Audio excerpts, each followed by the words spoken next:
Hello la communauté, c'est Coupax et aujourd'hui on se retrouve pour le deuxième épisode du grand sauvetage qui survient à peu près un an après le premier. Aujourd'hui on va réparer un Rhino Space Marine, ou plutôt un Razorback que j'ai récupéré dans un lot d'occasion et qui n'était pas en ultramarine, tout en pièces comme vous le voyez actuellement, vraiment dans un sale état. Et on va faire un peu comme pour les Space Marines qu'on avait transformés en magnifiques Malevolent Marines.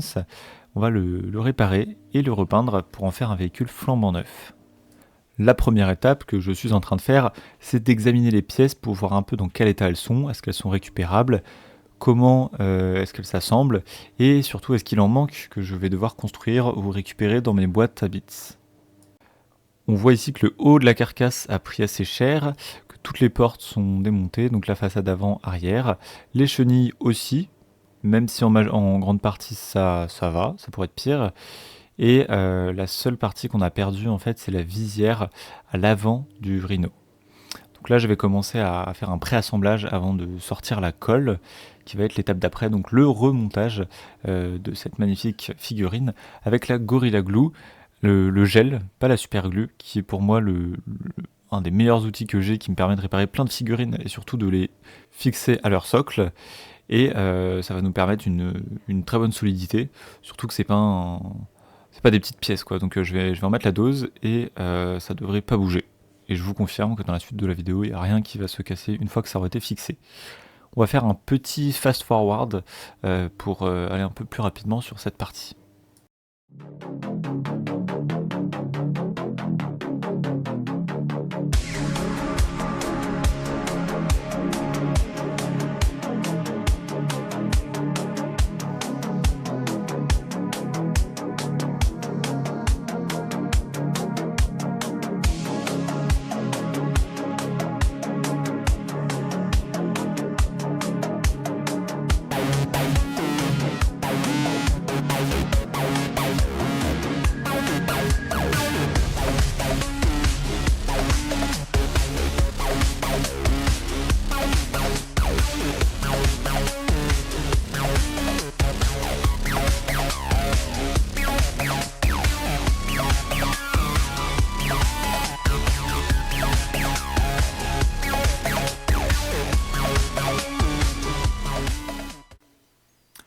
Une fois ce travail terminé, j'ai pris mon couteau et j'ai fait quelques impacts de balles sur le Rhino pour montrer qu'il avait bien vécu.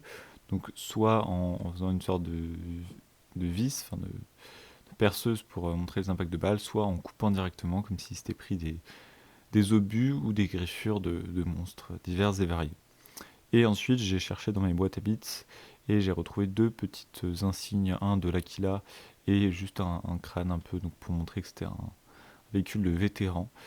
Et je les ai collés en plus sur le Rhino pour faire un peu plus d'éléments.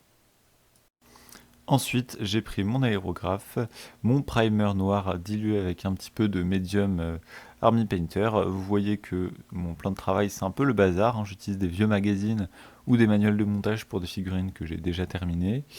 Et vous pouvez voir à gauche qu'il y avait déjà plein d'autres figurines qui étaient aussi en cours de peinture, hein.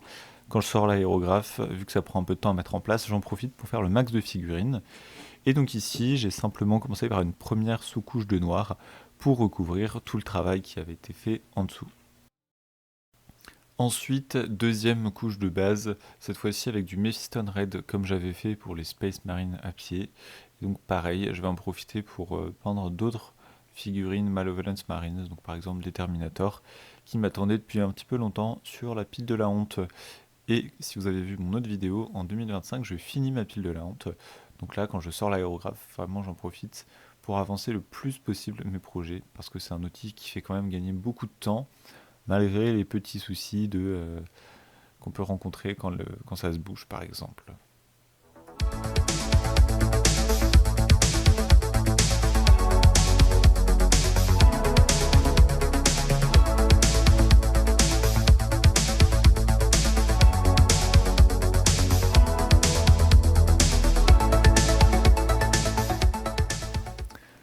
Une fois qu'il est sous-couché en rouge, je vais passer au blanc et j'ai acheté du Tamiya XV01, je sais plus exactement le nom, mais je vous mettrai le lien de l'article dans la description. Donc c'est les mini pots de peinture qui se diluent avec le thinner la X20A. Alors attention, ça s'utilise que avec un masque, parce que je crois que le thinner est pas terrible à respirer. Et en fait, c'est la meilleure peinture que j'ai trouvée pour faire du blanc à l'aérographe, parce que j'avais acheté du Army Painter Matte White Air, la gamme pour aérographe. Et même ça, au bout d'un moment, ça se bouchait. Je vous parle même pas des peintures de base qui sont pas faites pour l'aérographe. C'était vraiment un enfer. Et celle-là est hyper fluide. Et avec ce thinner, en plus, c'est vraiment magique. Ça fait des super belles transitions, des super beaux zénithaux. Le seul problème, c'est que le pot est plutôt petit et il coûte 3 euros. Je l'utilise depuis quelques mois, alors assez intensément, mais je pense que je suis déjà à plus de la moitié. Donc c'est sûr que ça se vide plus vite que les pots qu'on utilise avec un pinceau. Après, honnêtement, pour 3 euros et pour faire des sous-couches aussi propres, je trouve que ça vaut largement le coup et je le rachèterai sans hésiter. Parce que ça m'a vraiment changé la vie. Voilà, je touche pas de commission, hein, je dis vraiment ça pour vous rendre service. Ça se trouve sur Cultura et vous pouvez le commander. J'en ai eu pour 7 euros pour les 2 pots de peinture et le thinner. Et donc, une fois que j'ai préparé mon mélange, je vais pouvoir faire une petite couche de blanc par-dessus le rouge qui ensuite me permettra de faire un dégradé. Donc là, vous le voyez, je vais essayer d'éviter les parties inférieures du rhino pour me concentrer vraiment sur tout ce qui est plutôt au-dessus pour simuler un peu le reflet de la lumière, la salissure, etc.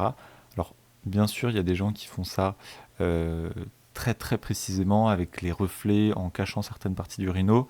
J'en suis pas là et j'avais pas envie de mettre ce temps, de dédier tout ce temps pour le rhino, donc je vais faire plutôt simple, juste un petit dégradé à l'œil, on va dire, et vous verrez que ça rendra quand même plutôt bien au final.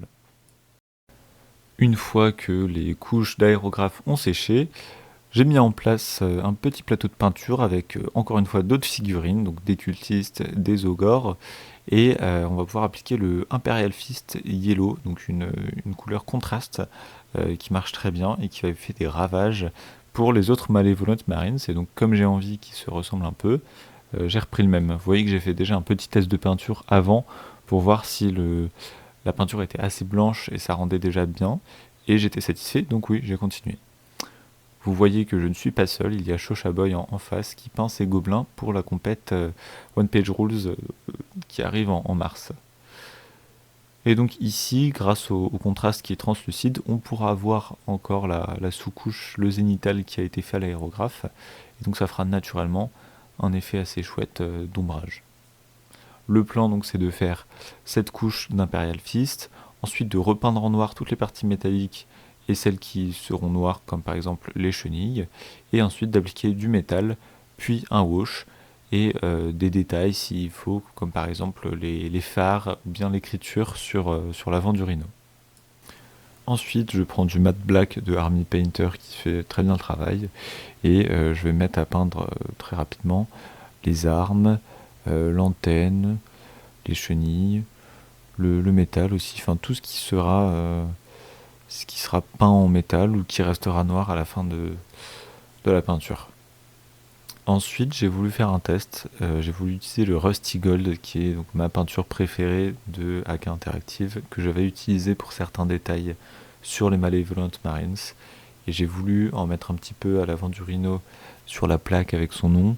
En fait, ça rendait pas bien. Parce que là où ça marchait, c'est quand je faisais cette couleur sur du noir, sur les Malevolent Marines. Et là, j'ai voulu le faire sur du jaune. Et en fait, ça fait métal jaune sur couleur jaune. Donc ça contraste pas du tout et c'est assez moche. Du coup, je le repeindrai ensuite en lead belcher. Ensuite, une étape qui va être très satisfaisante et très importante, je prends un jaune pâle qui va me permettre de faire les éclaircissements.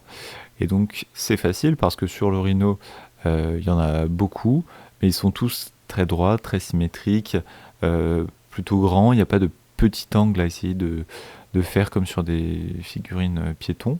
Alors vous voyez que j'ai dû déboucher avec un trombone ce pot. C'est le problème des pots AK interactives ou même de tous les pots de manière générale. Quand la peinture sèche, il faut surtout pas forcer, sinon vous risquez de faire exploser votre bouchon et de renverser la moitié du contenu sur votre table de peinture. Il vaut mieux percer avec un trombone, un pic un cure-dent, pardon. Voilà. Et ensuite, voilà, je dilue un petit peu la peinture pour être sûr qu'elle ait la bonne consistance. Je me repeins les mains au passage et on va pouvoir commencer la phase peut-être la plus satisfaisante de toute cette peinture, celle qui va permettre donc d'éclaircir le rhino pour accentuer son tracé, en fait, qu'on voit mieux les angles, voilà, et qu'on voit le reflet de la lumière sur cette carapace de métal. Après ça, j'ai repris donc du noir, mais cette fois-ci un pot, enfin un tube que j'avais acheté pour pas très cher chez Sostrengren, et je l'ai utilisé pour faire le dessous du rhino, les chenilles, enfin les parties qui sont peu visibles, mais que je préfère vraiment être bien couvertes de noir, étant donné qu'il reste encore du bleu. Ensuite, je prends le Dark Tone Darmy Painter qui est l'équivalent du Null Oil, et je vais couvrir toutes les parties métalliques pour faire les ombrages et leur donner une teinte un peu plus naturelle. Ensuite, j'ai encore remis une couche de noir ici. Bon, vraiment, c'est pas très utile, mais comme vous pouvez le voir, il y a encore des parties mal couvertes. Donc, je voulais vraiment que ce soit propre au cas où quelqu'un checkait sous le rhino, enfin le Razorback, ce qui est peu probable. J'ai ensuite pris la peinture white de AK Interactive, diluée avec un petit peu d'eau, qui va me permettre de juste peindre les phares très rapidement. Et ensuite, je repasserai au contraste avec différentes couleurs. Donc ici, on a 3 phares, le projecteur que j'ai installé sur les canons, qui n'était pas là de base, et les 2 phares à l'avant du véhicule. En attendant que ça sèche, on va passer à une étape pas facile qui est les décalcomanies. Ici, j'ai choisi de mettre l'insigne des Imperial Fist. Pourquoi? Parce que j'avais pas envie de faire de freehand pour dessiner le logo, enfin l'insigne de chapitre des Malevolent Marines.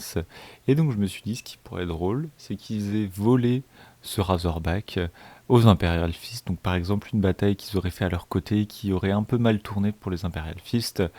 Et on va dire que les Malevolent Marines en auraient profité, peut-être pour faire une retraite anticipée et récupérer un ou deux véhicules qui traînaient. Donc je vais mettre cet insigne. Il a pris un peu cher, mais c'est pas grave, justement, ça va donner le côté usé qui racontera l'histoire que je vous ai racontée. Donc une bataille qui a mal tourné, mais ils ont quand même réussi à s'emparer de ce véhicule et à le réparer de leur côté ensuite. Donc voilà, comme vous le voyez, je l'ai coupé en deux. Et ensuite, je vais mettre d'autres insignes à l'avant et à l'arrière du rhino pour faire un petit peu de déco. Et c'est parce que c'est une touche qui fait vraiment un super niveau de détail d'un coup, sans être trop compliqué à faire. Et donc, comme d'habitude, moi je mets un peu de vinaigre et ensuite du micro 7, je crois, ou du microsol, je sais plus, mais celui qu'il faut mettre ensuite. Et après, je vernis.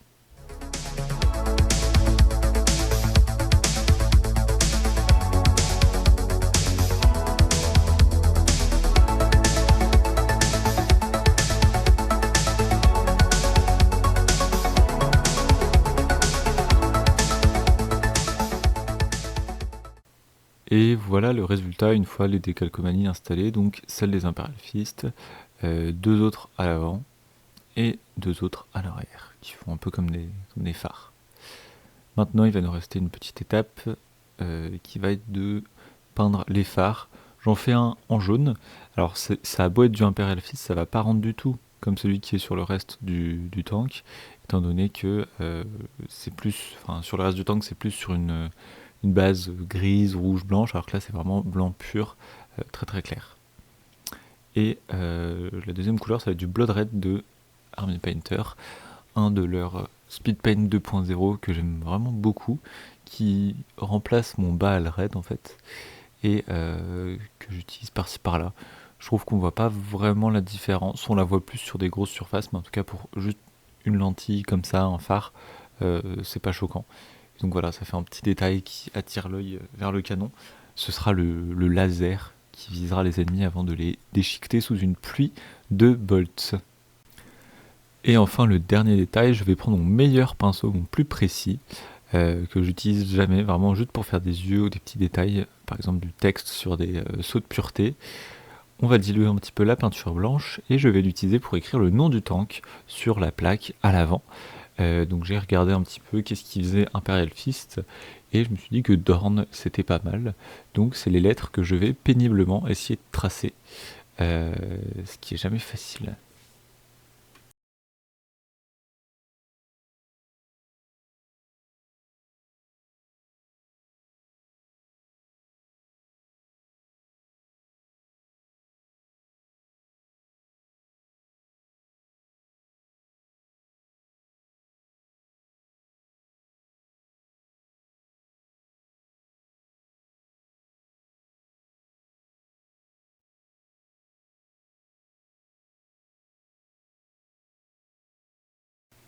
Et voilà le résultat, j'en suis pas mécontent du tout. Alors ça pourrait être plus propre, ça pourrait être plus fin, mais personnellement ça me convient très bien comme ça. Merci beaucoup d'avoir regardé cette vidéo jusqu'ici. Je vous souhaite un très bon hobby et une très bonne année 2025. N'hésitez pas à commenter et à vous abonner.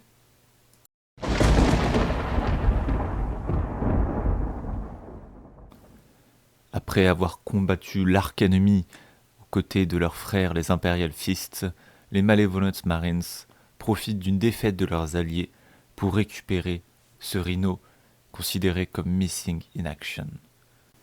Ils l'utiliseront évidemment pour servir l'empereur, mais aux dépens de quels alliés ?